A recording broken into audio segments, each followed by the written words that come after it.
Le Valois Pierre-Olivier Jeté s'entraîne présentement pour aller faire un Ironman le 19 août prochain. Nous avons eu envie de savoir comment se passe son entraînement et surtout pourquoi il s'est fixé cet objectif-là. Nous l'avons à nos micros ce midi. Pierre-Olivier, bonjour. Bonjour Marie-Lou, merci de l'invitation. Bien, ça me fait plaisir.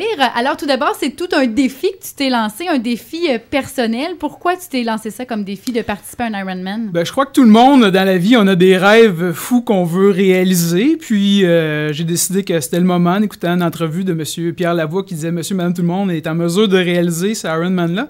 Et surtout qu'il mentionnait qu'en effet, le 19 août prochain, ce sera la première fois que la compétition Ironman aura lieu en sol québécois au Mont-Tremblant. Donc, c'était le moment tout désigné pour moi d'y participer.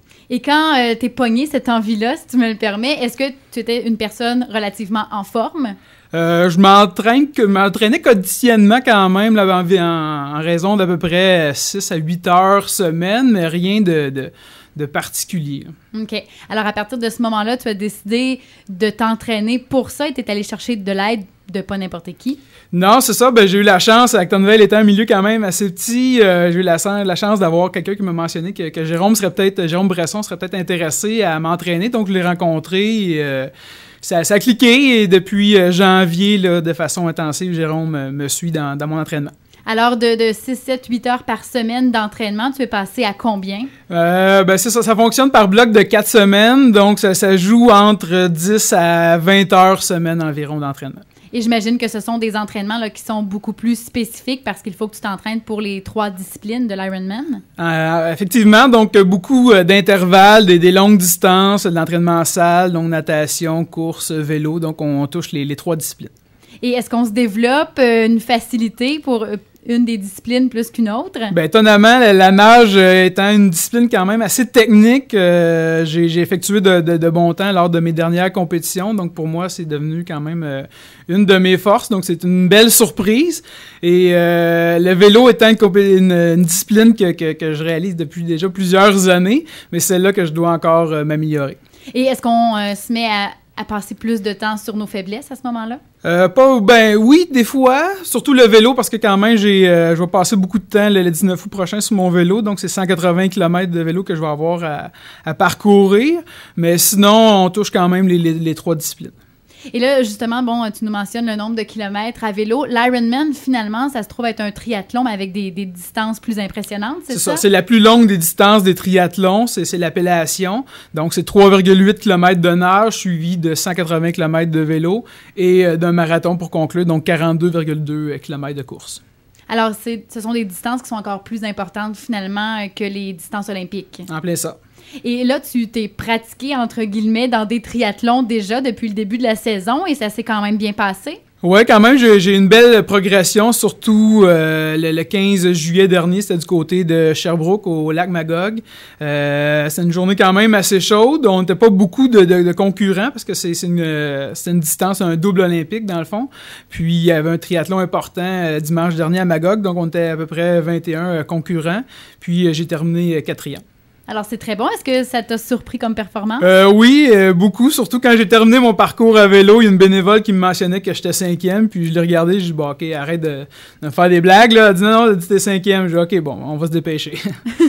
Et est-ce que ça t'encourage pour la compétition du 19 août prochain? Oui, surtout quand j'ai terminé, je me sentais bien. C'est surtout des sensations qu'on va aller chercher dans des triathlons de longue distance, donc je me sentais bien, je me sentais que j'avais encore de l'énergie, parce que le 19 août prochain, ça sera pas rien, là. Je vais avoir faire le double de ce que j'ai fait comme distance à Sherbrooke. Et quels sont tes objectifs pour le Ironman? Tout simplement de terminer, c'est le seul objectif que je me mets. Je veux pas me mettre de pression inutile, ça serait une erreur.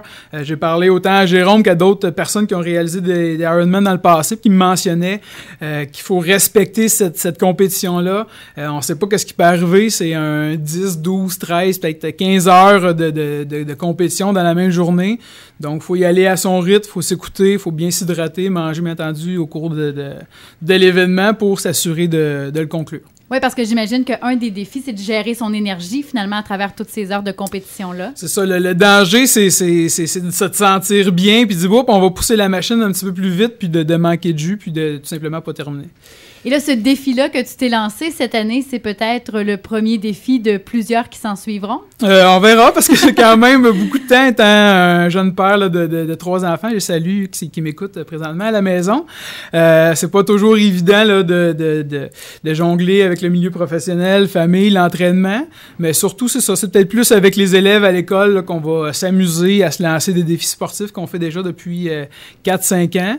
Puis, c'est la raison pour laquelle aussi je me suis lancé ce défi-là. À chaque jour, en tant qu'enseignant, j'enseigne des élèves qui ont des difficultés d'apprentissage au Collège Saint-Bernard, je les vois qui se dépassent, qui repoussent leurs limites, leurs peurs, leurs craintes.